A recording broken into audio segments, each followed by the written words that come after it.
Mohammad Shafik Siddiqui vient de rentrer après son entretien pour l'obtention d'un visa d'immigration spécial. Il a travaillé avec l'entreprise militaire privée américaine DynCorp pendant près d'une décennie dans la province septentrionale de Kunduz.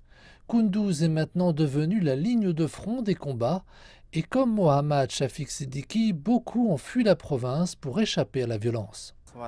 J'aime mon pays, c'est notre patrie.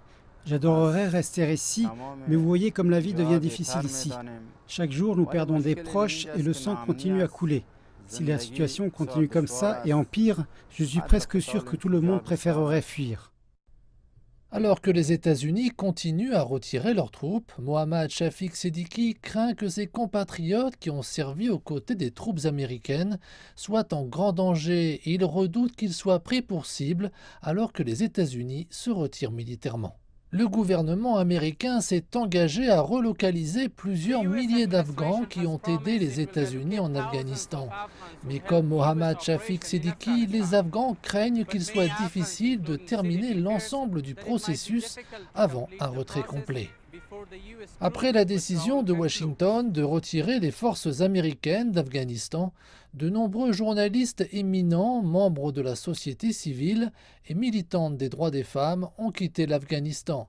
Mohammad Shafik Siddiqui a cependant précisé qu'il n'était pas un militant de la société civile.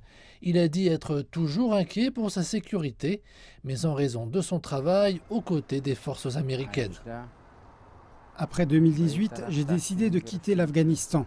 Je fais de mon mieux pour partir au plus vite. La principale raison est l'insécurité. Nous sommes tous très inquiets pour l'avenir.